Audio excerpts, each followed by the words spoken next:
कुंज विहारी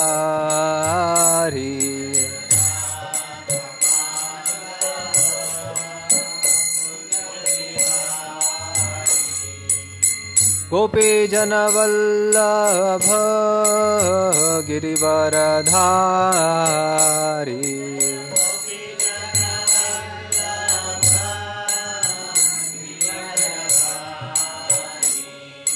गोपी जनवल्लभ गिरिवरधारी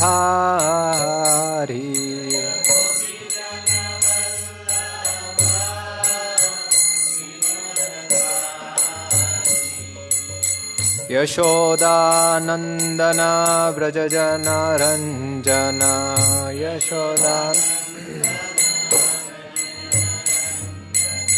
यमुनातीरावनचारी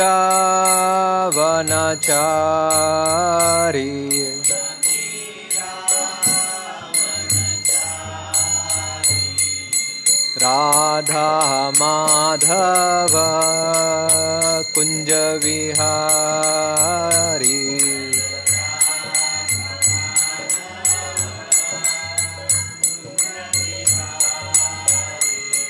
हरे कृष्णा कृष्णा कृष्णा हरे हरे हरे राम राम राम हरे हरे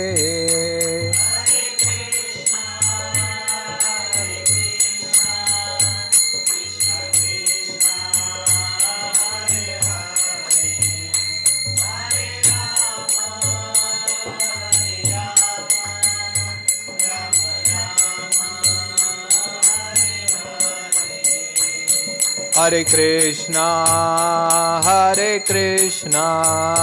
कृष्णा कृष्णा हरे हरे हरे राम राम राम हरे हरे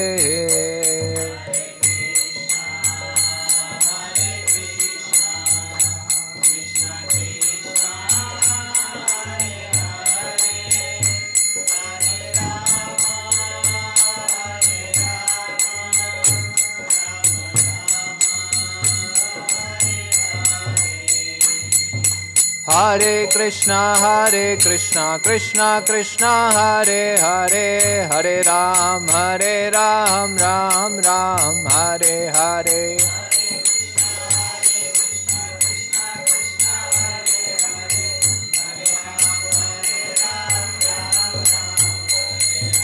हरे कृष्णा कृष्णा कृष्णा हरे हरे हरे राम राम राम हरे हरे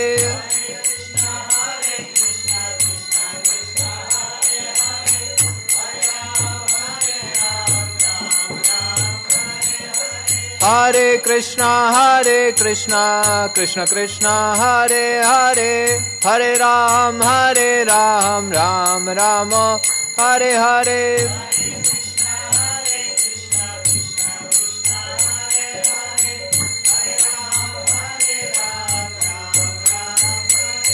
जय राधा गोकुलानंद राधा गोकुलानंद राधे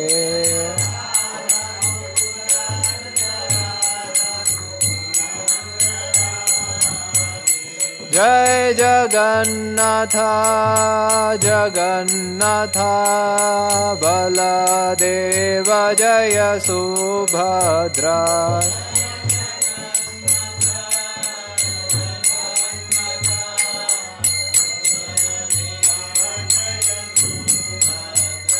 जय गौरानिताय गौरानिताय गौरानिताय जय गौरानिताय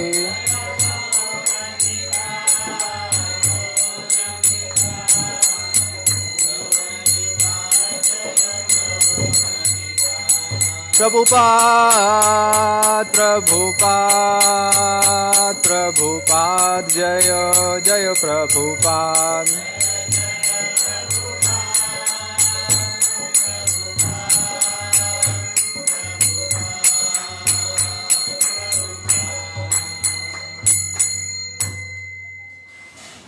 समवेत श्री श्रील प्रभुपाद की, ग्रंथराज श्रीमद् भागवतम की, समवेत भक्त वृंद की, श्री श्री गुरु गौरांग की। हरे कृष्णा। हरे कृष्णा। ओम नमो भगवते वासुदेवाय।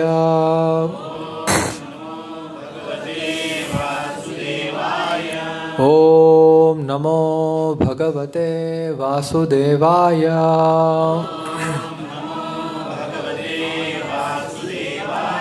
ओम नमो भगवते वासुदेवाय।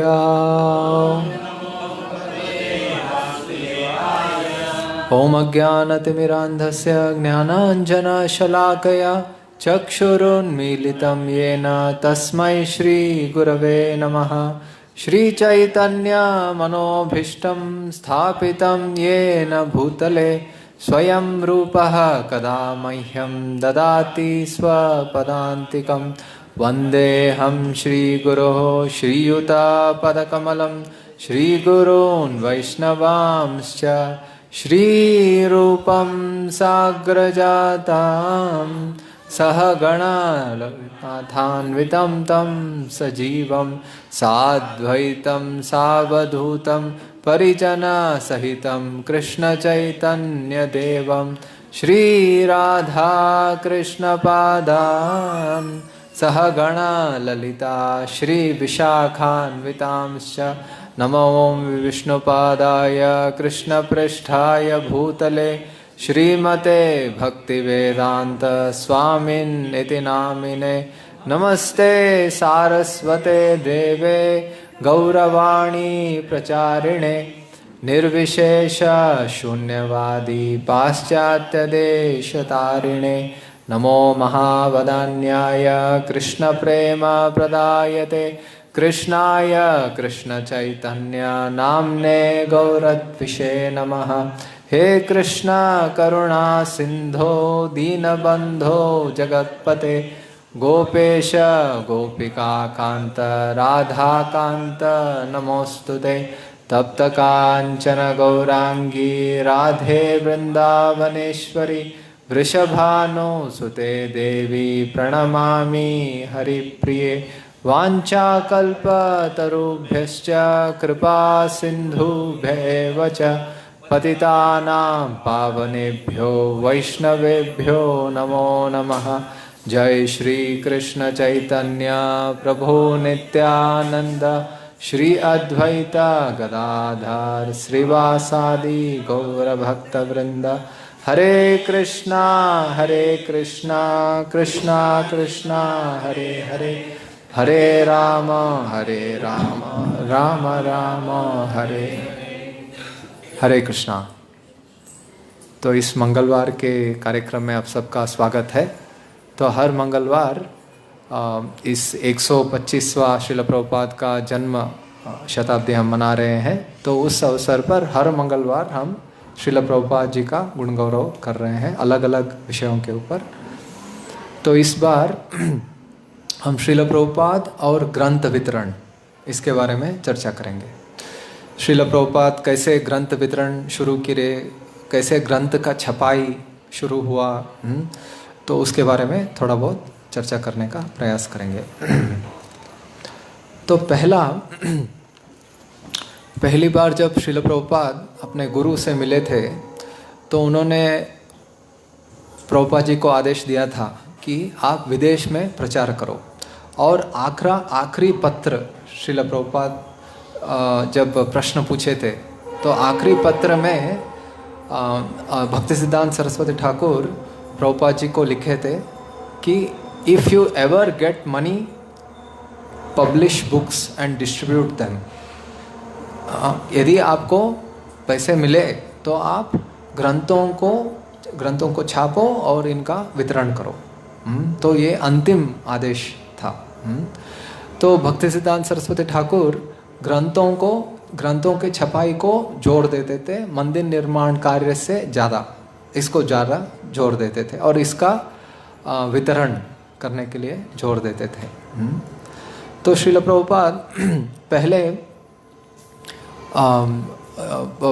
बैक टू गॉडेड मैगजीन छापते थे। तो किस ईस्वी में Srila Prabhupada back to Godhead magazine शुरू किए? 1944। तो श्रील प्रभुपाद 1944 में हालांकि गृहस्थ थे, तो उस समय में Srila Prabhupada back to Godhead magazine छपाई करते थे और उसका खुद वितरण करते थे। तो उस समय भारत परतंत्र था और उस समय का जो समाज का जो भी इश्यूज था तो उसके ऊपर प्रभुपाद लेख लिखते थे और उसको छापते थे और उसका वितरण करते थे। तो इसमें बहुत कठिनाई का सामना करना पड़ता था प्रभुपाद को, क्योंकि उस समय जो भी पॉलिटिकल मैटर्स होता था या देश का जो स्वतंत्रता के आंदोलन के कार्य में जो भी छपाना होता था तो उसके लिए भारत पेपर देता था, लेकिन आध्यात्मिक चीज़ों को छापने के लिए भारत पेपर नहीं देता था।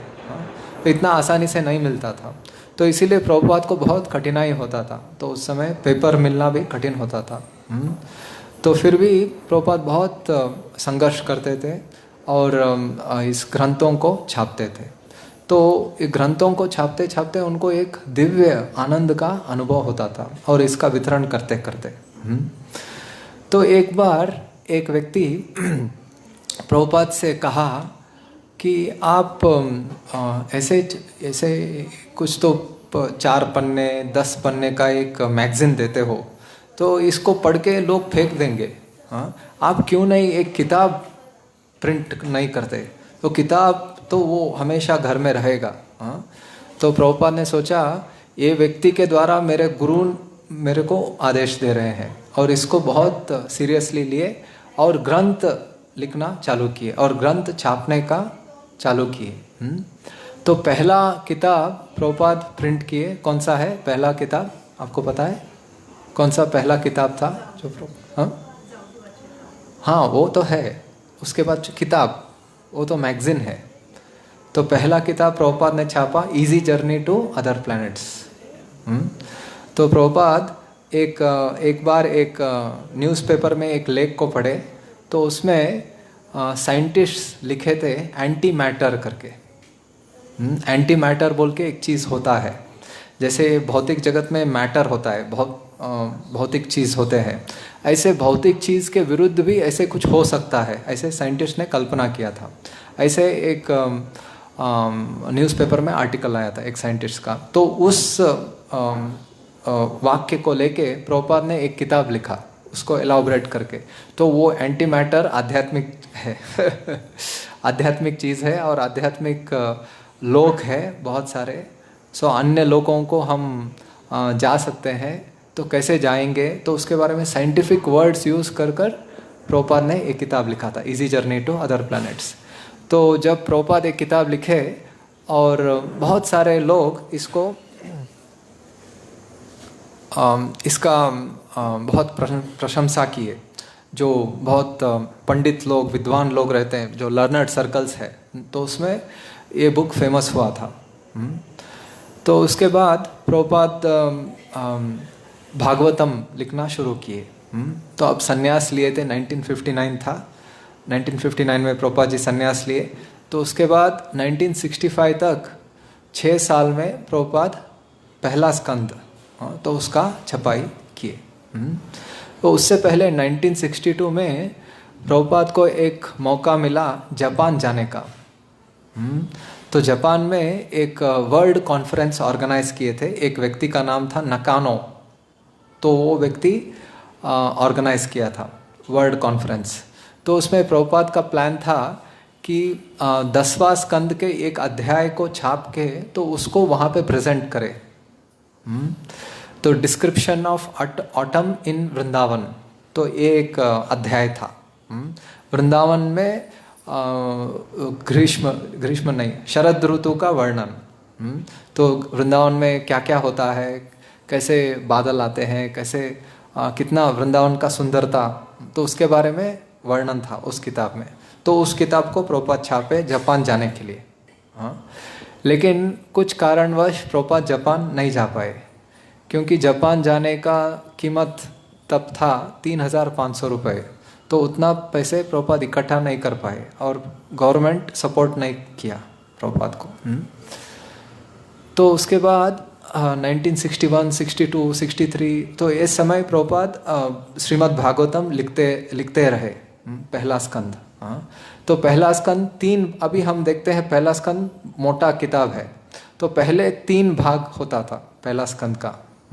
पहले से 7वां अध्याय एक भाग, 8वें से 12वां अध्याय एक भाग, 13वां से 19 अध्याय, ऐसे 3 भाग में पहला स्कंद विभाजित था। तो तीनों भागों को प्रभुपाद छापना चालू किए। तो छापते समय बहुत उनको कठिनाई होता था, क्योंकि वृंदावन से दिल्ली आना पड़ता था। तो दिल्ली में रहने के लिए कुछ ठिकाना नहीं था। बाद में उनको चिप्पीवाड़ा में एक छोटा सा कमरा मिला, तो वहाँ पे प्रभुपाद रहा करते थे। तो वहाँ पे पहला वॉल्यूम छापने के लिए बहुत लोगों से वो दान मांगते थे, लेकिन 50 पैसे, 4 आने और 1 रुपये उतना ही दान देते थे। तो एक किताब छापने के लिए बहुत पैसों की ज़रूरत होती है, कम से कम 1000 प्रति छापने के लिए। तो किसी व्यक्ति ने कहा कि गोरखपुर में एक बहुत बड़े व्यक्ति है, तो उनका नाम हनुमान प्रसाद पोद्दार है। तो यदि आप उनसे मिलेंगे तो वो आपको ज़रूर मदद कर सकते हैं। तो प्रभुपाद जी वृंदावन से गोरखपुर आए। तो गोरखपुर पहुँचते पहुँचते उनके पास जो भी पैसे था वो खाली हो गया। उतना ही पैसे होता था प्रभुपाद के पास तब। तो जब हनुमान प्रसाद पोद्दार उनसे मिले, तो बहुत बड़े व्यक्ति है जिन्होंने गीता प्रेस खोला है और बहुत सारे वो भी ग्रंथों को वितरण करते हैं। तो वो जब प्रभुपाद के पहले स्कंद को पढ़े तो बहुत प्रसन्न हो गए। तो ये बहुत अच्छा ग्रंथ है। तो उन्होंने तुरंत 5000 रुपये प्रभुपाद को दान दे दिए। तो उनके मदद से प्रभुपाद पहला स्कंद के पहला भाग को छापे। उसके बाद दूसरे भाग को छापने के लिए एक शुगर फैक्ट्री के एक मालिक ने प्रभुपाद को दान दिया। तो उनके मदद, वो भी 4500, 5000 कुछ दान दिए थे। तो उनके मदद से प्रभुपाद पहला स्कंद का दूसरा भाग छापे। और तीसरा भाग सुमति मोरारजी उन्होंने मदद किया। तो ऐसे प्रभुपाद पहला स्कंद छापे। तो पहला स्कंद छापने के बाद प्रभुपाद को ऐसे बहुत अपॉर्चुनिटीज़, मौक़ों को ढूंढ रहे थे, कैसे मैं विदेश जाऊं, कैसे करके मुझे अमेरिका जाना है। ऐसे बहुत सभी जो भी उनके गुरु भाई उनसे मिलते थे, तो प्रभुपाद कहा करते थे कि मुझे अमेरिका जाना है, मुझे ग्रंथों का वितरण करना है। तो उनके गुरु भाई सोचते थे कि जो उनसे वरिष्ठ थे, तो वो सोचते थे कि वहाँ पे तो म्लेच्छ लोग रहते हैं, वहाँ पे आप नहीं जाना चाहिए। ऐसे उनके मन में रहता था, ये ऐसे बात करते हैं, ये होने वाला नहीं है, ऐसे वो सोचते थे। तो एक बार 4-5 उनके प्रभुपाद से सीनियर जो वैष्णव थे वो खड़े थे। तो उस समय तीनों ये किताब छाप के आ गया था, तीनों, पहला भाग, दूसरा भाग, तीसरा भाग, पहला स्कंद का। तो प्रभुपाद ने उन सबके सामने कहे कि मैं चाहता हूँ कि ये तीनों किताब विदेश जाए और विदेश में जाकर सभी के हृदय परिवर्तन करे। तो उसके लिए आप सबका प्रार्थना ज़रूरी है और आप सबका आशीर्वाद ज़रूरी है। तो इसीलिए आप इन ग्रंथों को स्पर्श कीजिए, सारे भक्त ऐसे नम्र निवेदन किए। तो सारे भक्त उन ग्रंथों को स्पर्श किए, एक के हाथ दूसरे हाथ दिए और तीसरे व्यक्ति दिए। तो ऐसे सारे ग्रंथ को स्पर्श किए। तो प्रभुपाद ने उनको कहा कि ज़रूर ये किताब विदेश जाएंगे, मुझे श्रद्धा है, क्योंकि आपका प्रार्थना और आशीर्वाद इसमें है। बैठ जाइए। तो आपका प्रार्थना और आशीर्वाद इसमें है, तो ज़रूर ये ग्रंथ विदेश जाएंगे, ऐसे प्रभुपाद ने कहा। और ज़रूर वहाँ पे ये अपने आप में एक सक्षम है श्रीमद् भागवतम विदेश जाकर प्रचार करने के लिए। लेकिन इसके साथ कोई तो चाहिए इसका प्रसिद्धि बढ़ाने के लिए, इसको अच्छी तरह से वितरण करने के लिए। हाँ, तो इसीलिए मैं ये श्रीमद् भागवतम के पीछे एक इंस्ट्रूमेंट होके मैं जाना चाहता हूँ, आप मुझे भी आशीर्वाद दीजिए। ऐसे प्रभुपाद ने कहा उनको। तो प्रभुपाद का ऐसे भाव था, नम्र भाव था। ऐसे नहीं कि मैं ग्रंथ वितरण करूं, मेरा ग्रंथ वितरण होना चाहिए, मेरा प्रसिद्धि बढ़ना चाहिए। तो ऐसे नहीं था। प्रभुपाद हमेशा कहते थे कि भागवतम के मैं सेवक हूँ और भागवतम को मैं पोस्टमैन जैसे आपको दे रहा हूँ। तो ऐसे हमेशा प्रभुपाद का भाव हुआ करता था। तो जब ये तीनों प्रतियां छप गए तो प्रभुपाद भारत में बहुत सारे लाइब्रेरियों में डिस्ट्रीब्यूट, और आपने देखा है एक फेमस पिक्चर है, प्रभुपाद लाल बहादुर शास्त्री, तो उनको किताब दे रहे पहला स्कंद। तो लाल बहादुर शास्त्री प्राइम मिनिस्टर थे तब 1963-64 में। तो प्रभुपाद कौन सा भी गवर्नमेंट ऑफिस में जाते थे, ये फोटो दिखाते थे, देखो प्राइम मिनिस्टर के साथ मेरा फोटो है, ये किताब उन्होंने कहा है कि ये बहुत अच्छा किताब है। तो ऐसे करके गवर्नमेंट ऑफिसर्स सब लोग ले लेते थे प्रभुपाद के किताबों को। ऐसे करके बहुत सारे प्रभुपाद ने भारत में पहला स्कंद का वितरण किया। तो पहला बहुत बड़े पैमाने पे इसका वितरण हो गया। बाद में थप करके रुक गया जब लोग नहीं ले रहे थे। सिर्फ लाइब्रेरी, स्कूल्स, कॉलेजेस उन्होंने लिया। उसके बाद इसका जो डिस्ट्रीब्यूशन बंद हो गया। प्रभुपाद बहुत सारे बुक स्टॉल्स में दिए थे इसको देने के लिए, लेकिन वहाँ पे इतना डिस्ट्रीब्यूशन नहीं हो रहा था। तो स्टैग्नेंट हो गया भारत में। तो प्रभुपाद जान गए कि भारत में इतना ही इंटरेस्ट है लोगों का, इतने उत्सुक नहीं है इसको डिस्ट्रीब्यूट करने के लिए, इसको पढ़ने के लिए, इसको अप्लाई करने के लिए। तो विदेश जाने का जो अपॉर्चुनिटी है बहुत वो तलाश में थे, उसके तलाश में। तो इस प्रकार प्रभुपाद ने ग्रंथों का जो वितरण है उसे शुरू किया, ग्रंथों का छापना बीटीजी से भागवतम तक। तो अभी प्रभुपाद ने सोचा पहला स्कंद मेरे हाथ में है, तो अभी मैं विदेश में जा सकता हूँ और प्रचार कर सकता हूँ। तो ऐसे ये बुक डिस्ट्रीब्यूशन शुरू हुआ।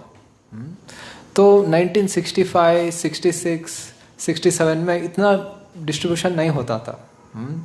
तो 65 में तो प्रभुपाद अकेले थे, जब न्यूयॉर्क में थे। तब एक दो book stall, universal book stall, ऐसे 2-3 बहुत फेमस बुक स्टॉल था न्यूयॉर्क में। तो वहाँ पे बहुत सारे पहला स्कंदों को रखे थे प्रभुपाद। तो वहाँ पे बहुत इतना जाता नहीं था किताब, थोड़ा थोड़ा हल्का हल्का जाता था। तो जब भी प्रभुपाद बड़ा बड़ा प्रोग्राम करते थे न्यूयॉर्क में, तो उसके बाद प्रभुपाद ग्रंथों को वितरण करते थे स्वयं, वो अकेले थे तब। तो ऐसे धीरे धीरे वो पुस्तक डिस्ट्रीब्यूशन करने लगे। आगे चल के 1967-68 में उस समय एक प्रिंटिंग मशीन को खरीद लिया भक्तों ने। तो प्रभुपाद ने कहा एक प्रिंटिंग मशीन हमारा होना चाहिए। तो एक प्रिंटिंग मशीन खरीद लिया और वहाँ पे बीटीजी छापने शुरू किए। तो बैक टू गॉडेड 20 पेजेस का, 30 पेजेस का, ऐसे छोटे छोटे किताब वो छाप रहे थे। तो प्रभुपाद के शिष्य लेख लिखते थे, प्रभुपाद का भी किताबों से थोड़ा बहुत आर्टिकल्स होता था। तो इसको भक्त लोग वितरण करने लगे। तो कीर्तन में जब जाते थे तो वहाँ पे ये बीटीजे आर्टिकल्स को वितरण करते थे। तो धीरे धीरे ऐसे बुक डिस्ट्रीब्यूशन विदेश में चालू हुआ। तो उसके बाद 1968-69 तो उस समय प्रभुपाद ने कृष्णा बुक लिखना चालू किया। तो तीसरा स्कंद भागवतम लिख रहे थे तब, और उसी समय प्रभुपाद ने सोचा कि मुझे कृष्णा बुक भी लिखना है। तो कृष्णा बुक लिखना चालू किए और 1 साल 6 महीने 1 साल में कृष्णा बुक भी प्रभुपाद लिखना खत्म कर दिए। और जॉर्ज हैरिसन कृष्णा बुक का छपाई के लिए उन्होंने पैसे दिए थे। तो 1971 में प्रभुपाद के पास कृष्णा बुक था, नेक्टर ऑफ डिवोशन था, भगवद गीता था और पहला 2 स्कंद भागवतम था। तो लेकिन कोई भी इसको डिस्ट्रीब्यूट नहीं करता था, भक्त लोग पढ़ते थे। जो भक्त बनते थे वो पढ़ते थे बस। संडे फीस्ट में भी इसको वितरण नहीं करता थे कोई। कृष्णा बुक, इतना बड़ा बुक कौन लेगा, ऐसे सोचते थे। ये अमेरिका है, यहाँ पे ऐसे कृष्णा कौन जानते हैं, ये सब कोई इधर चलने वाला नहीं है, ऐसे लोग सोचते थे। तो कोई डिस्ट्रीब्यूट नहीं करता था, केवल बीटीजी डिस्ट्रीब्यूट करते थे और थोड़ा बहुत डोनेशन इकट्ठा करते थे। तो एक बार क्या हुआ, एक भक्त अपने कार से कहीं जा रहे थे, प्रोग्राम के बाद कहीं आ रहे थे, तो एक पेट्रोल का एक हड्डा था, पेट्रोल पंप था। तो वहाँ पे भक्त ने पेट्रोल, कोई बाहर के व्यक्ति पेट्रोल डाला और उसके बाद भक्त के पास चेंज नहीं था देने के लिए। तो भक्त ने कहा कि उन्होंने सोचा कि एक कृष्णा बुक था उनके पास, तो उन्होंने सोचा क्या तुम ये ले सकते हो चेंज के बजाय। तो पेट्रोल पंप का व्यक्ति ने कहा ठीक है दे दो। तो ऐसे करके उसने ले लिया। तो भक्त वो कृष्णा बुक एक उसको दे दिया और आने के बाद उसको लगा कि मैंने कुछ तो एक बहुत बड़ा कार्य किया है, मैं एक ग्रंथ का वितरण किया है, बड़ा ग्रंथ का वितरण किया है, ऐसे उसको लगने लगा। और इसमें बहुत आनंद है, ऐसे वो सोचने लगा। तो ऐसे शुरू हुआ, बड़ा ग्रंथ का वितरण ऐसे शुरू हुआ। तो इसके बाद से लोग वहाँ पे भक्त लोग वो ग्रंथों को वितरण करना चालू कर दिए। 1971-72 में। उसके बाद ऐसे धीरे धीरे बढ़ गया कि बहुत बड़ा कंपटीशन होने लगा, ग्रंथों का कंपटीशन होने लगा। तो 3-4 बड़े बड़े पार्टी थे। तो एक था लाइब्रेरी पार्टी, तो भक्त लोग लाइब्रेरी में जाके ग्रंथों का वितरण करते थे। दूसरा था, बहुत फेमस था, वो राधा दामोदर बस पार्टी। तो एक बस में बहुत सारे भक्त उस बस में प्रयाण करते थे और नगर नगर जाके ग्रंथों का वितरण करते थे। तो कम से कम 10, 15, 20 ऐसे बसेस हो गए। तो ऐसे एक पार्टी था। और लॉस एंजलिस टेम्पल था, तो वहाँ पे भी बहुत भक्त लोग पुस्तक वितरण करते थे। और कितना कहाँ कहाँ भीड़ रहता था, जैसे एयरपोर्ट, जैसे फेस्टिवल है, क्रिसमस है, तो वहाँ पे बहुत भीड़ रहता था, वहाँ पे भक्त लोग डिस्ट्रीब्यूशन करते थे। तो दिसंबर में ही हम मैराथन क्यों करते हैं, क्योंकि विदेश में दिसंबर में क्रिसमस होता है, क्रिसमस का महीना। तो वहाँ पे लोग बहुत खरीदी करते हैं, दुकान में जाते हैं और पार्टी मनाते हैं, बहुत लोग दिखते हैं बाहर। तो उस समय भक्त लोगों ने एनकैश किया उस अपॉर्चुनिटी को और डिस्ट्रीब्यूशन करने लगे किताब का। तो एक भक्त, उनका नाम था रामेश्वर प्रभु। तो क्रिसमस के एक दिन उन्होंने सोचा कि मैं अभी क्रिसमस आ रहा है तो मैं बहुत ग्रंथों का वितरण करूँगा। तो वो सुबह गए, बहुत सारे भक्त गए डिस्ट्रीब्यूशन करने के लिए किताब। तो रात को 10 बजा 11 बजा वो ग्रंथों का वितरण कर रहे थे। तो भक्त सोच रहे थे कि सब लोग 8 बजे गए रहेंगे वापस मंदिर में, मैं 10 बजे तक रुका हूँ, और लोग आ रहे थे, तो और ज़्यादा वो किताब वितरण कर रहे थे। तो वो सोच रहे थे कि मैं ही लास्ट व्यक्ति रहूँगा मंदिर जाने वाला। तो जब मंदिर गए तो कोई नहीं आया था, सब लोग बाहर थे, ग्रंथों को वितरण कर रहे थे। सब लोग 12 बजे आए, और सब लोग जब आपस में आए तो अपने आप बहुत अपना स्कोर बताने लगे, मैंने 30 किया, मैंने 50 किया, मैंने 100 किया, बड़ा बुक वितरण किया। तो सब लोग बहुत प्रसन्न मुद्रा में थे। तो ऐसे किताब वितरण का जो भुकार है, इसका जो एक उत्साह है, ऐसे बढ़ते गया। प्रभुपाद भी बहुत इसको एनकरेज किए, ग्रंथ वितरण को। तो ऐसे एक टेम्पल और दूसरा टेम्पल कंपटीशन करते थे। तो इस साल हमारा स्कोर ज़्यादा है, तो अगला साल दूसरा टेम्पल, लंदन टेम्पल ज़्यादा डिफीट करता था अमेरिका को। तो ऐसे 1972-73, तो उस समय लाखों में ग्रंथ वितरण करने लगे भक्त लोग। तो यही मेन उनका सेवा हो गया। थोड़े बहुत भक्त जो विग्रह पूजा करते हैं और कुकिंग करते हैं वो मंदिर में रुकते थे। पूरा दिन 10-10 घंटा, 8-8 घंटा बाहर जाते थे भक्त और ग्रंथ वितरण करते थे। तो ग्रंथ वितरण करने से ये प्रैक्टिकल डिवोशनल सर्विस है। तो आप सब ने भी अनुभव किया है कि हम बहुत सारे भगवत गीता का श्लोकों को ग्रंथ वितरण का सेवा से अप्लाई कर सकते हैं हमारे जीवन में। जैसे भगवत गीता का एक श्लोक है, मन मना भव मद्भक्तो मद्या जीमाम नमस्कुरु मामे वश्य सत्यम ते प्रतिजानी प्रियोसी में। जय श्री श्री राधा गोकुलानंद भगवान की जय। तो हमेशा हमारा मन भगवान के चिंतन में हमें लगाना चाहिए। तो ये कितना मुश्किल काम है ना?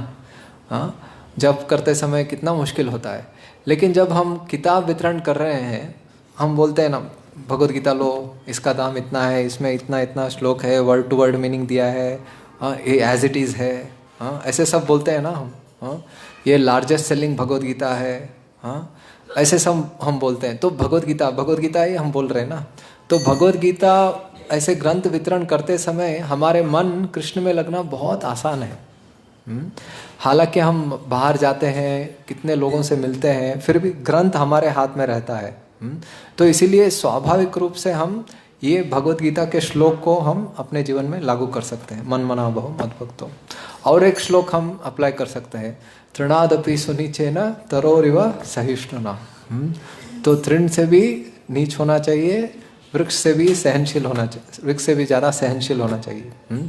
तो ग्रंथ वितरण करते समय बहुत लोग हमें डांटते हैं, हमें भागो भागो इधर से बोलते हैं। तो ऐसे हम नम्र बनते हैं और हम सहनशील बनते हैं। तो ये श्लोक को भी हम अप्लाई कर सकते हैं ग्रंथ वितरण करते समय।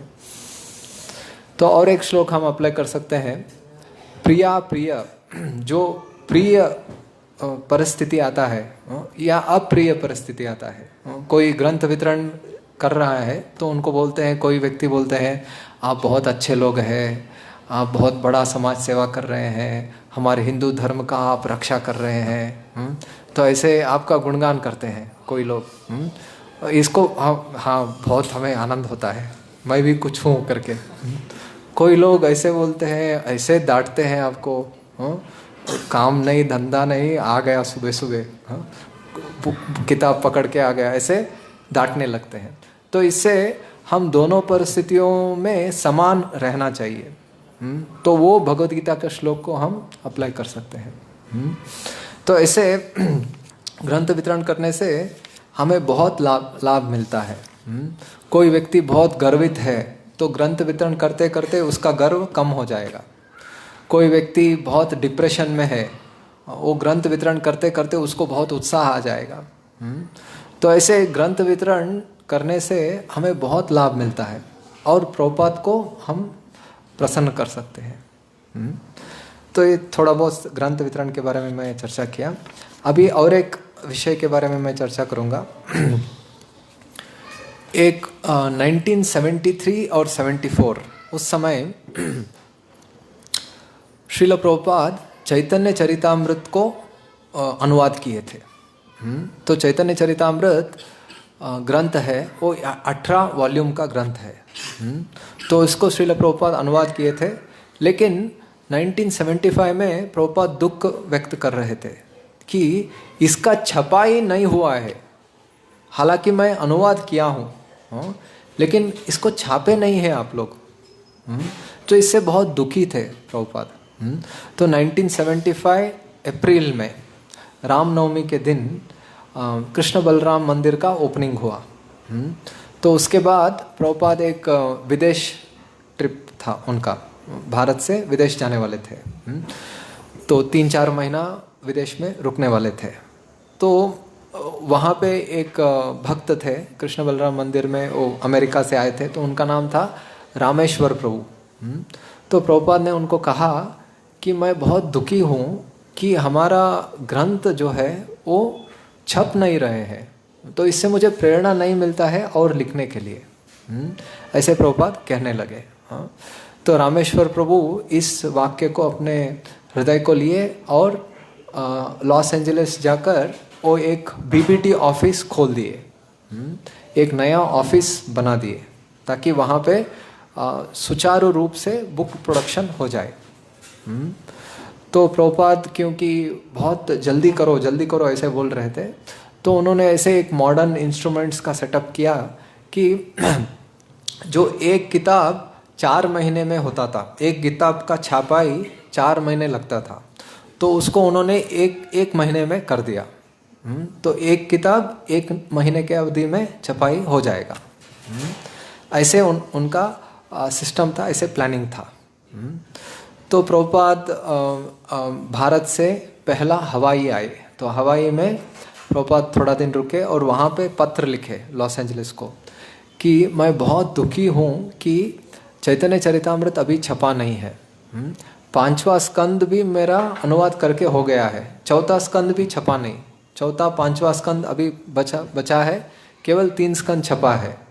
हाँ, और 4था स्कंद का थोड़ा पहला भाग उतना ही छपा है। हाँ, तो मैं बहुत दुखी हूँ और इससे मुझे प्रेरणा नहीं मिलता और अनुवाद करने के लिए, क्योंकि 1973 और 74 ये 2 साल बहुत टाइट शेड्यूल रहता था प्रभुपाद का। क्योंकि प्रभुपाद भारत में रहते थे और भारत में खुद को ही वो उनको डील करना पड़ता था सबके साथ, क्योंकि विदेशी शिष्य भारत में डील नहीं करते थे मंदिर बांधने के लिए, ये लैंड खरीदी करने के लिए, क्योंकि भारतीय लोग उनको ठगा देते थे।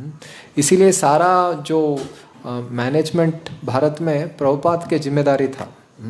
तो वो मैनेजमेंट को संभालते संभालते बहुत सारे पत्र लिखते प्रभुपाद, और रात में अनुवाद करते और सुबह भागवतम देते और बहुत सारे गेस्ट्स को मिलते।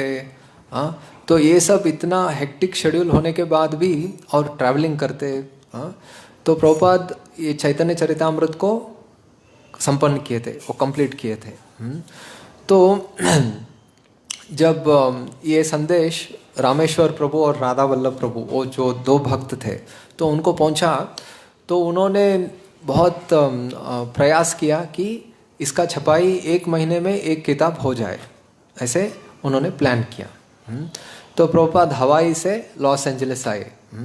तो लॉस एंजलिस आने के बाद प्रभुपाद एक दिन मॉर्निंग वॉक जा रहे थे। तो ये मॉर्निंग वॉक में प्रभुपाद ऐसे एक वाक्य कहे कि उनके शिष्य हिल गए। तो प्रभुपाद वॉकिंग कर रहे थे और उनके साथ तमाल कृष्ण महाराज और ब्रह्मानंद प्रभु थे, तो दोनों बड़े बड़े मोटे थे, और इधर में राधा वल्लभ प्रभु और रामेश्वर प्रभु जो बीबीटी छपाई के इंचार्ज थे, तो वो दोनों थे। ऐसे मॉर्निंग वॉक कर रहे थे, अलग अलग विषय के ऊपर चर्चा कर रहे थे, विनिस बीच में वो चल रहे थे। तो प्रभुपाद ने कहा कि मुझे बहुत दुख हो रहा है कि ये 17 वॉल्यूम जो है चैतन्य चरितामृत का, उसका छपाई नहीं हुआ है। तो प्रभुपाद ने कहा ये 2 महीने के अंदर ये 17 वॉल्यूम होना चाहिए, ऐसे प्रभुपाद ने कहा। तो राधा वल्लभ प्रभु और रामेश्वर प्रभु सोचे कि शायद 2 साल बोले रहेंगे, 2 महीने में तो नहीं हो पाएगा ये। तो बाद में उन्होंने कहा प्रभुपाद को, प्रभुपाद पहले एक किताब 4 महीने में होता था, अभी हम फास्ट कर रहे हैं और एक किताब 1 महीने में हो जाएगा छपाई। तो प्रभुपाद ने कहा मुझे 17 किताब 2 महीने में चाहिए। जो 2 साल का 1.5 साल का काम है वो 2 महीने में करो बोल रहे थे प्रभुपाद। अभी उनको ठीक से सुनाई दिया और उन्होंने समझा कि प्रभुपाद क्या हमसे अपेक्षा कर रहे हैं। तो बाद में राधा वल्लभ प्रभु ने कहा प्रभुपाद ये तो असंभव है, दिस इज इम्पॉसिबल। तो प्रभुपाद ने कहा impossible is a word found in fools dictionary. तो प्रभुपाद अपने जो एक डंडा था, वो डंडे को जोर से बीच में मारा और उन्होंने कहा ये असंभव जो शब्द है वो मूर्ख के शब्दकोश में मिलता है, ऐसे कहा। तो तमाल कृष्ण महाराज और जो और एक भक्त ब्रह्मानंद प्रभु उनको देख रहे थे ऐसे आंखों से, मानो वो कह रहे हैं कि आंखों से कह रहे थे कि चुपचाप 2 महीने में करने के लिए ट्राई करो। तो आपने आपके गुरु के वचनों के ऊपर विश्वास ये मत करो, विश्वास करो, ऐसे वो कह रहे थे। बाद में राधा वल्लभ प्रभु, रामेश्वर प्रभु ये दोनों सोचने लगे शायद हो सकता है 2 महीने में हम इसका छपाई कर सकते हैं।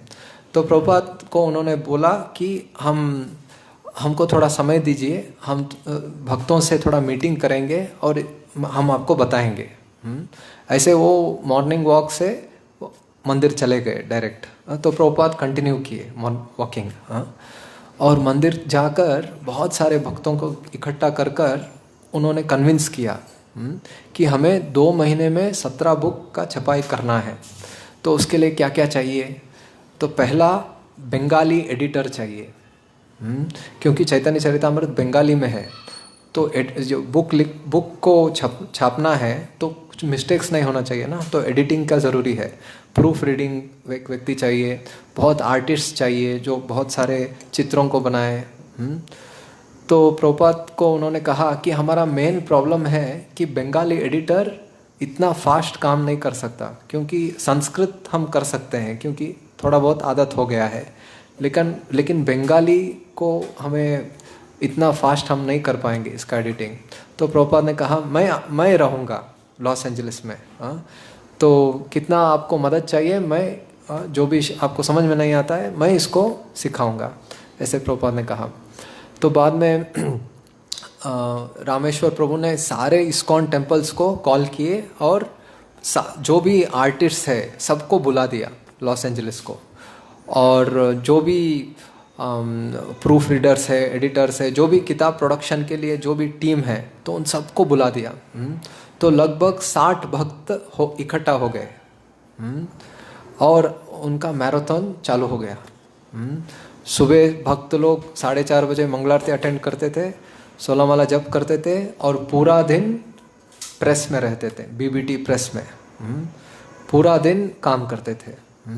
कोई आर्टिस्ट ऐसे डायग्राम डालता था, उसका चित्र को बनाता था, चैतन्य चरितामृत महाप्रभु के लीलाओं का चित्र, तो उसको वो बनाता था और इतना थके हुए रहते थे, बनाते बनाते आधा छोड़ के सो जाते थे।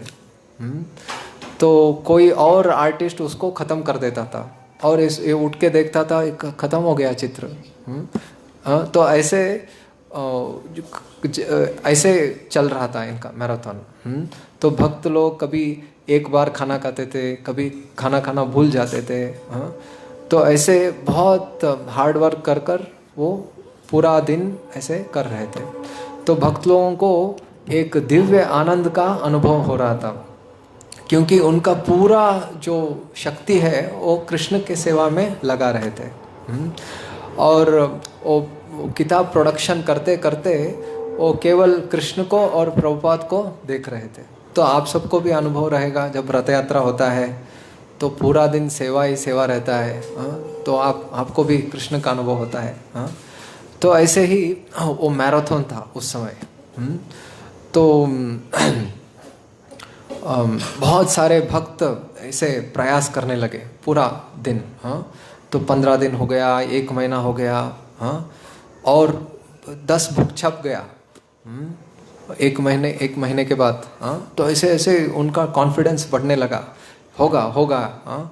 ऐसे वो कर रहे थे, ऐसे ही कर रहे थे। तो उनका जो भी उनका जीवन शैली भक्त लोगों ने बदल दिया था। जैसे गुरु कुछ आज्ञा देते हैं तो हमारे गुरु का आज्ञा को मॉडिफाई करने से हमारे जीवन को ही मॉडिफाई करना है, तो वैसे भक्त लोग कर रहे थे। तो उनके जीवन को ही उन्होंने बदल दिया था, चेंज कर दिया था।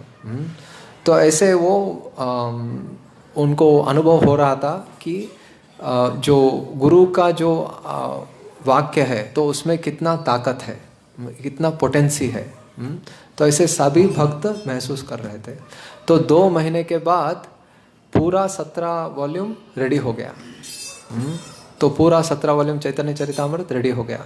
तो लॉस एंजलिस के जो विग्रह है रुक्मिणी द्वारकाधीश, तो उनके सामने 17 वॉल्यूम को भक्त लोग ने ऑफर किया और पार्टी मनाने लगे। और बहुत उनको आनंद अनुभव हो रहा था। और एक सेट को प्रभुपाद तब भारत में थे।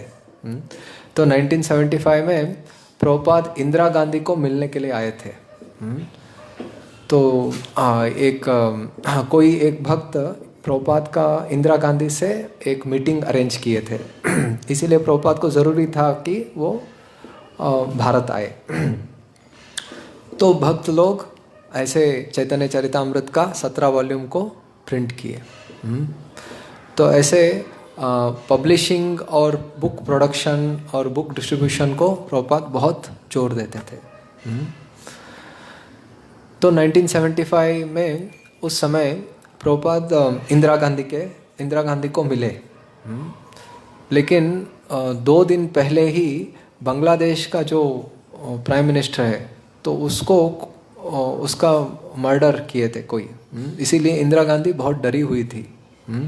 तो प्रभुपाद एक छोटा चिट्ठी के ऊपर बहुत सारे पॉइंट्स लिखे थे, क्या क्या इंदिरा गांधी के साथ चर्चा करना है। तो उस पॉइंट्स में बहुत सारे चीज़ था। पहला चीज़ था कि 500 विदेशी भक्तों को वीसा दे दो, तो उनको बार बार तंग मत करो, तो भारत में आके सेवा करना है उनको।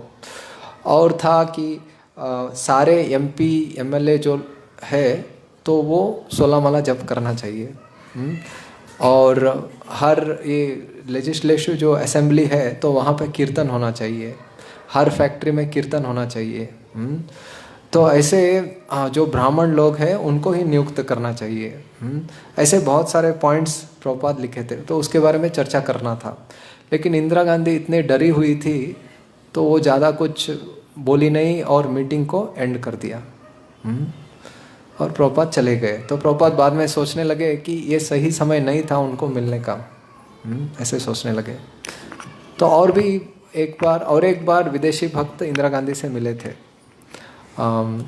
एक फ़ोटो है जिसमें श्याम सुंदर प्रभु, गुरुदास प्रभु, यमुना माता जी, वो सब इंदिरा गांधी को मिले थे से। और एक फ़ोटो है। तो इंदिरा गांधी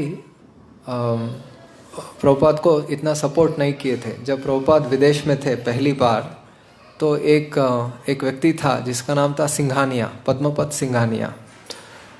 तो 1965 में प्रभुपाद के पास कुछ भी नहीं था, मंदिर भी नहीं था।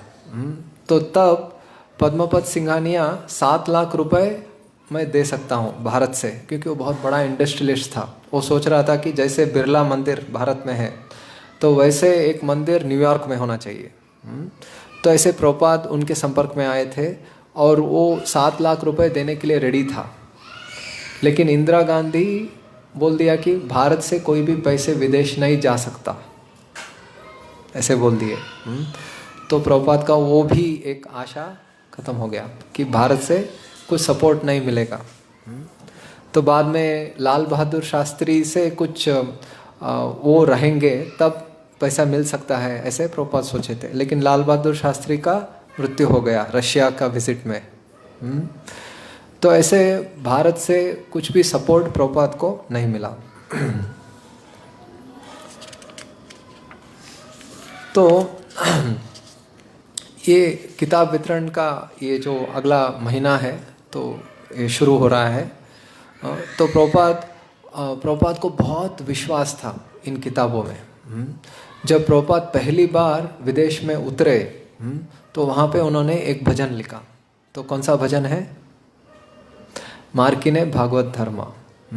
तो बरो कृपा कोइले कृष्ण अधमेर प्रति किला गिया नीले है तो तबो एवे गति। तो ऐसे ये पहला पंक्ति है कि बहुत कृपा करके भगवान मेरे ऊपर बहुत कृपा किए हैं, लेकिन मुझे समझ में नहीं आ रहा है ऐसे एक प्रदेश में मुझे क्यों लाए हो आप। कुछ तो कार्य रहेगा ऐसे आपका। तो उस भजन में प्रभुपाद लिखते हैं, भागवतेर कथायै तव अवतार, भागवतेर कथा से ही तव अवतार, धीर हया सुने यदि काने बार बार। हे भगवान, आपका अवतार ये भागवतम है। और जो व्यक्ति धीर होकर, जो व्यक्ति सहनशील होकर इसको बार बार सुनेगा तो आपका अनुभव करेगा, आप उसके हृदय में आ जाएंगे और सारे दुर्गुण उससे निकल जाएगा और वो वैष्णव बन जाएगा। तो ये विश्वास प्रभुपाद का बहुत दृढ़ था। तो ऐसे प्रभुपाद का अपने ग्रंथों में बहुत विश्वास था।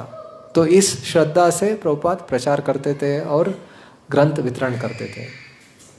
तो एक बार 1972 में प्रभुपाद 4 भक्तों को संन्यास दिए। तो सत्स्वरूप महाराज, बलिमर्दन महाराज, सुबल महाराज और एक भक्त थे। तो 4 भक्तों को संन्यास दिए, लॉस एंजलिस या न्यूयॉर्क में शायद। तो संन्यास लेने के बाद प्रभुपाद ऊपर अपने रूम में थे। तो चारों सन्यासी प्रभुपाद के पास आए और पूछने लगे, कुछ विशेष इंस्ट्रक्शन हमारे लिए है क्या, अभी हम सन्यासी है। तो प्रभुपाद ने कहा, are you convinced that Krishna is God, ऐसे पूछे। क्या आप पूर्ण रूप से आपको विश्वास है कि कृष्ण भगवान है? तो सब लोग साइलेंट हो गए। तो बाद में प्रभुपाद बोलने लगे कि मैं कन्विंस्ड हूँ कि भगवान है, आध्यात्मिक जगत है। उस श्रद्धा के ऊपर मैं प्रचार कर रहा हूँ। तो आप भी अच्छी तरह से इस ग्रंथों को पढ़िए और आपको भी ये दृढ़ विश्वास आएगा, दृढ़ एक संकल्प आएगा। तो इससे आप भी उस संकल्प से आप वास्तव में प्रचार कर सकते हैं, ऐसे प्रभुपाद ने कहा था। तो एक ग्रंथ वितरण के बारे में एक बहुत प्रसिद्ध श्लोक है भागवतम में। वो कहता है कि तद्वाग विसर्को जनताघ विप्लवो यस्मिन् प्रतिश्लोक अवध्यपत्यपि नामान अनंतस्य शोंकितानि शृण्वन्ति गायन्ति गृह्णन्ति साधवा। तो तद्वाग विसर्को जनताघ विप्लवो, तो ये जो ग्रंथ है भागवत, तो वो सभी लोगों के जीवन में एक रेवोल्यूशन लाने वाला है। विप्लव मतलब एक रेवोल्यूशन। हालांकि ये ग्रंथ में श्लोक है, वो कैसे भी इसमें मिस्टेक्स भी हो, फिर भी वो हृदय को परिवर्तन करेगा ही। और एक श्लोक आता है भागवतम में, कृष्णे स्वधामो पगते धर्म ज्ञानादिभिः सह कलो दृष्ट नशाम ऐशा पुराणर्को अधुना उदितः। तो जब कृष्ण 5000 साल पहले अपने धाम चले गए, तो सारा जो धर्म इस भागवत के रूप में, इस भागवत में शरण लिया है। तो इस भागवत में सारा धर्म छिपा है। तो ये भागवत ही कलयुग में कृष्ण के अवतार है। तो प्रभुपाद एक पत्र में अपने शिष्य को लिखे कि आप कितना भी लोगों को प्रचार करो तो उससे कुछ होने वाला नहीं है। ये ग्रंथ को उसके हाथ में दे दो, यदि वो एक वाक्य भी पढ़ेगा तो वो 100 गुना ज़्यादा आध्यात्मिक जीवन में प्रगति करेगा, बहुत तेज़ी से वो आगे बढ़ेगा। तो इसीलिए ग्रंथ वितरण करना बहुत महत्वपूर्ण है। तो ऐसे प्रभुपाद बहुत सारे पत्रों में ग्रंथ वितरण को स्ट्रेस किया है। तो एक बार क्या हुआ, विदेश में जब ग्रंथ वितरण कर रहे थे भक्त लोग, तो बहुत कंपटीशन होने लगा कि एक टेम्पल में 2 पार्टी था। एक पार्टी बोलने लगा हम सबसे ज़्यादा ग्रंथ वितरण करेंगे, दूसरे पार्टी कहने लगा आपसे ज़्यादा हम करेंगे। ऐसे दोनों के बीच में बहुत कंपटीशन होता था। तो एक पार्टी ने एक बार जिस भक्तों का वैन था, उस वैन में वो दूसरा पार्टी जा रहा है तो एक भक्त ने, इस पार्टी का भक्त, उस वैन का पंचर कर दिया, उस वैन को पंचर कर दिया। तो ऐसे कंपटीशन होता था। लेकिन प्रभुपाद कहे कि एक कंपटीशन जो है ये अच्छा है। इस कंपटीशन से एक दूसरे को एक ये मिलता है, एक रस मिलता है और ग्रंथ वितरण ज़्यादा होता है। लेकिन दूसरों का हानि करने का भावना नहीं रहना चाहिए। तो ये ग्रंथ वितरण के बारे में और बहुत कुछ है, जैसे रशिया में कैसे ग्रंथ वितरण हुआ। तो पहला ग्रंथ वितरण रशिया में कब हुआ? जब प्रभुपाद गए थे। तो एक व्यक्ति को मिले थे, तो उसका नाम था, आपको याद है? और आगे चल के उनका नाम हुआ अनंत शांतिदास, इवान ऐसे कुछ नाम था। तो उनको एक भगवत गीता दिए थे। तो उससे ग्रंथ वितरण शुरू हुआ रशिया में। तो एक किताब ही लिखे हैं एक भक्त का नाम है सर्व भावना दास, सर्व भावना प्रभु। तो उन्होंने एक किताब लिखा है सॉल्टेड ब्रेड। तो उसमें भक्त लोग कैसे ग्रंथ वितरण करते थे और क्या क्या रशिया में उनको परिस्थितियों का सामना करना पड़ा, कितना कठिनाई होता था ग्रंथ वितरण करने के लिए। तो वो उस किताब में बहुत सारे विस्तार में अनुभव उन्होंने लिखा है। तो दो मित्र थे, ये 1986-87 उस समय की बात है। तो एक का नाम था, दोनों बहुत प्रिय मित्र थे, सर्व भावना प्रभु और एक उनके मित्र थे। तो दोनों रशिया में एक कंट्री है, छोटा सा कंट्री, तो वहाँ पे रहा करते थे। तो दोनों मिलिट्री गए थे। तो मिलिट्री में 3 साल उनका ट्रेनिंग होता था। तो उसके बाद जब वापस आए तो ये जो सर्व भावना प्रभु थे, वो भक्त बन गए थे।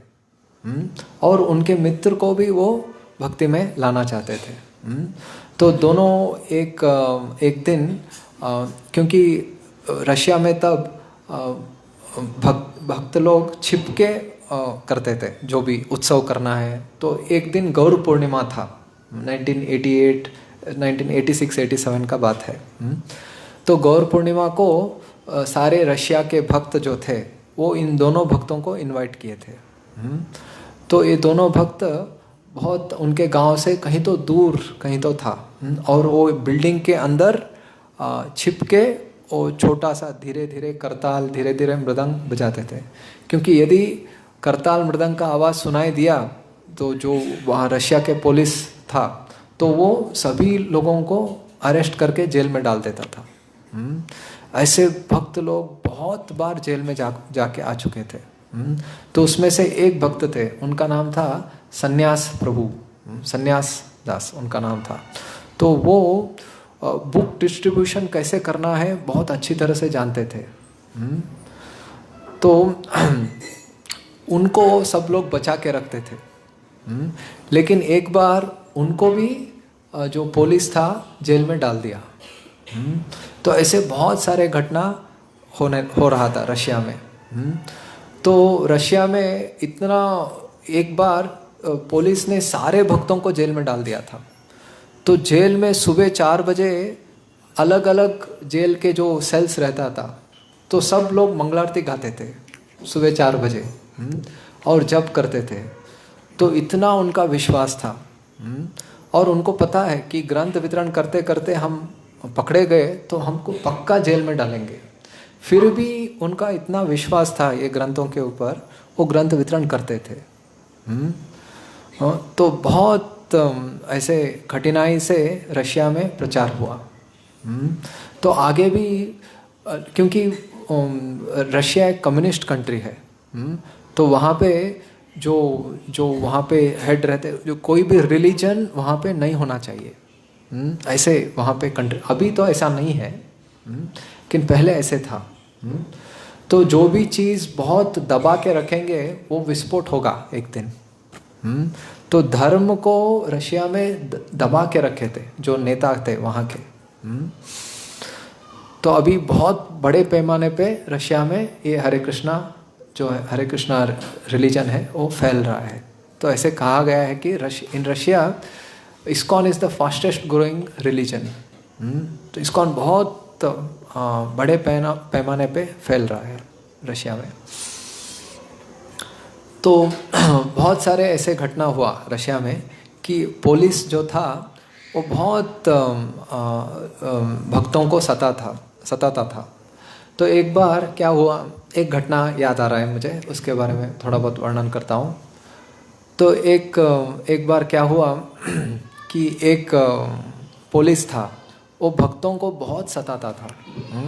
बहुत जेल में डाल के सुबह उठ के ब्रेकफास्ट खा के आने के बाद भक्तों को ज़ोर ज़ोर से मारता था, और जाता था लंच खाता था, फिर से आके भक्तों को ज़ोर ज़ोर से मारता था, और बोलता था, पूछता था उनको कि आपका नेता कौन है, बोलो। कहाँ से ये बुक डिस्ट्रीब्यूशन आप कर रहे हो, कहाँ से ये सब छप रहा है, आपको पता नहीं रशिया में ये सब छपा नहीं सकते आप। ये सब, ये कृष्ण, ये धर्म, ये सब नहीं होता है रशिया में। तो कौन छप रहा है बोलो। तो कोई भी भक्त मुंह से कुछ भी नहीं बोलते थे, और बहुत उनको मार खाना पड़ता था, क्योंकि यदि उनको पता चल गया तो बुक प्रोडक्शन बंद हो जाता था। तो इसीलिए भक्त लोग बहुत चुपके से रहते थे। तो ये भक्त बहुत भक्तों को सताता था, बहुत मारता था। तो बहुत दिन ऐसे ही बीता। क्यों ऐसे उसको पूछा गया कि क्यों आप, उसका जो पुलिस फ्रेंड था, क्यों सुबह सुबह उठ के आप इतना मारते हो भक्त को। तो वो बोलता था कि मेरे पत्नी कहती है मुझे इनको मारो, इसीलिए मैं मारता हूँ, ऐसे वो कहता था। तो बाद में थोड़ा दिन बाद ये जो पुलिस जो था वो मारता था भक्तों को, वो उसके पत्नी और उसके बच्चे कहीं पिकनिक जा रहे थे हिल स्टेशन पे। और हिल स्टेशन पे जा रहे थे, ऊपर चढ़े, उनका कार स्लिप हो गया और बहुत बड़ा एक्सीडेंट हुआ, और कार का एक चूर चूर कुछ भी नहीं मिला, और सारे लोग जो कार में थे वो मर गए। तो बाद में ये घटना होने के बाद जो वो पुलिस के जो नीचे व्यक्ति थे, वो भक्त को बहुत आदर देने लगा। तो वो कहने लगा कि डेंजर लोग है ये, तो इनको मारेंगे तो मेरा भी ऐसे गति होगा, इनके भगवान बहुत शक्तिशाली है, तो इनके भगवान हमको भी ऐसे मार देगा। तो ऐसे वो सोचने लगे। तो ऐसे ही रशिया में बहुत भक्त लोगों को टॉर्चर करते थे वहाँ के पुलिस।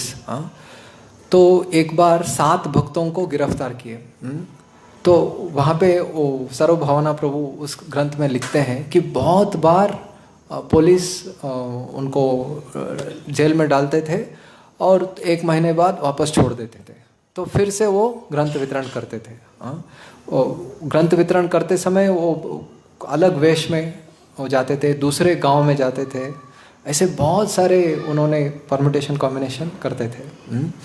तो लेकिन 7वां बार जब वो पकड़े गए, सारे भक्त 7 भक्त पकड़े गए, तो उनको बहुत पीड़ा, बहुत टॉर्चर किए पुलिस ने, बहुत मारे, और उनको बहुत सारे इंजेक्शंस दिए, उनको पागल बनने के, वो पागल होना चाहिए, ऐसे टॉर्चर किए।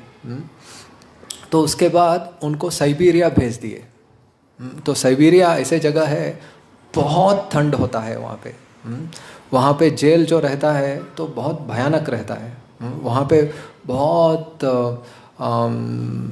बड़े बड़े कैदी जो बहुत मर्डर किए हैं, बहुत बड़ा बड़ा गुनाह किए हैं, तो वहाँ पे उनको रखते हैं।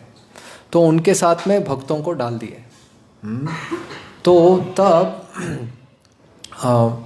भक्त लोग वहाँ पे उस जेल में रहा करते थे, और जपमाला भी नहीं था भक्तों के पास। तो वहाँ पे वो लोग ब्रेड दिया करते थे, ब्रेड देते थे भक्तों को, और ब्रेड के साथ मांस का सूप और मांस और मछली ये सब देते थे। तो भक्त लोग तो वो नहीं खाते थे, केवल ब्रेड खाते थे। तो वो ब्रेड को ही बचा के उसको सुखाते थे। सुखा के उसको ऐसे ऐसे घट्ट करके उसको एक बीड्स बना देते थे, तो उसको ही 108 माला बना देते थे। हाँ? तो ऐसे उसको वो ब्रेड का जो टोस्ट है, ब्रेड का जो जो हार्ड हुआ है, तो उससे वो जप करते थे भक्त लोग। तो इतना कठिनाई से भक्त लोग वो माला करते थे और जप करते थे। तो एक बार एक पुलिस ने देखा और वो माले को छीन लिया और उसको अग्नि में डाल दिया। तो ऐसे उनको टॉर्चर करते थे, तो सारा ब्रेड भी गया और बीड भी गया। तो उनका जो भूख से वो जो भी खाने के बजाय वो बीड्स बनाते थे, तो उसको भी उन्होंने ले लिया। तो ऐसे बहुत सारे कठिनाइयों का सामना करना पड़ा भक्तों को उस जेल में, साइबेरिया के जेल में। तो 2 भक्तों को वहाँ पे रख, क्योंकि उनके जो पुलिस के रिकॉर्ड में था कि ये 2 भक्त जो है ना, ये 7 बार अरेस्ट हुए हैं, मतलब ये सुधर नहीं रहे हैं। ये ग्रंथ वितरण करने ही वाले हैं, ये सुधरेंगे नहीं, तो इसीलिए इनको बहुत बड़ा सजा देना चाहिए।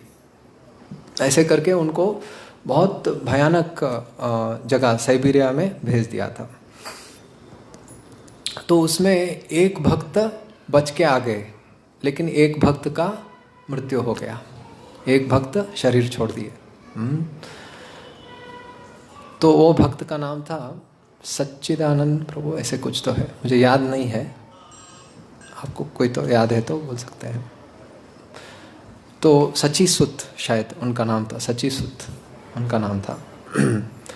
तो वो भक्त शरीर छोड़ते समय उन्होंने जो उनके पास में थे, तो उनको उस साइबेरिया के जेल में उनको टीबी हुआ था, और कोई भी मेडिकल ट्रीटमेंट नहीं देता था और ब्रेड खिलाते थे, तो बहुत ठंड होता था, तो बहुत कठिन जीवन था वहाँ पे। तो इतना कठिनाई में भी वो अपना भक्ति, अपना श्रद्धा प्रभुपाद के प्रति, ग्रंथ के प्रति छोड़े नहीं। तो हम सोच सकते हैं कितने महान भक्त थे वो, जो रशिया में इतने प्रचार किए, जो रशिया में पहले भक्ति किए, और उनके वजह से अभी रशिया में बढ़ रहा है इस्कॉन। तो एक जब वो लास्ट जो सच्चीसुत प्रभु जो जब शरीर छोड़े, तो वो बहुत प्रसन्न थे। और दूसरे जो उनके बाजू में जो व्यक्ति रहते थे, तो वो बोलते हैं कि ऐसे नहीं लगा कि ये अपने देह को त्यागने वाले हैं, लेकिन बहुत प्रसन्नता से उन्होंने अपने देह को त्यागा। तो उससे हम समझ सकते हैं कि कितना रशिया के भक्त कितना मेहनत किए, कितना परिश्रम किए। और बाद में ऐसे सब हो रहा था रशिया में, तो बहुत सारे विदेश में और भारत में सारे भक्त इकट्ठा हो गए और रशियन गवर्नमेंट को जोर दिया कि आप ऐसे टॉर्चर नहीं कर सकते। रिलीजन एक इंडिपेंडेंस है, कोई भी रिलीजन पालन कर सकता है, ऐसे नियम को आप पास करना है। तो जब रशियन गवर्नमेंट के ऊपर ऐसे बहुत प्रेशर आया, तब ये हो गया रशिया में कि आप जो चाहिए रिलीजन आप पालन कर सकते हैं। तो उसके बाद भी हरे कृष्णा लोगों को वो सप्रेस करते थे। ये 1989-90 उस समय में ये लॉ पास हुआ।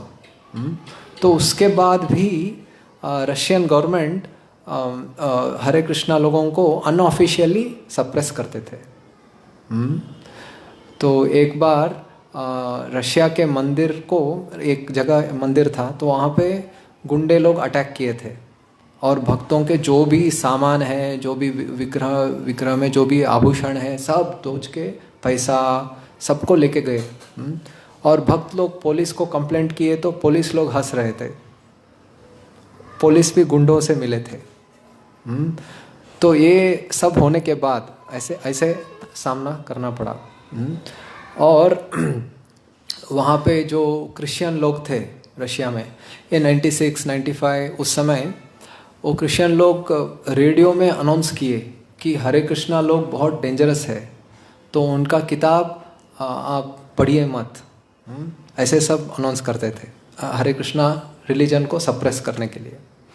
और एक बार एक 50,000 भगवत गीता किताब को गवर्नमेंट ने एक बड़ा हॉट एयर फर्नेस में जला दिया था। तो ऐसे भी होता था रशिया में। ये ऑफिशियली अनुमति देने के बाद ऐसा सब घटना हुआ रशिया में। तो इतना सब होने के बाद भी भक्त लोग, जो नए नए भक्त रहते थे, तो वो छोड़ के चले जाते थे, हमको रशिया में कम्युनिस्ट के नियंत्रण में रहेंगे।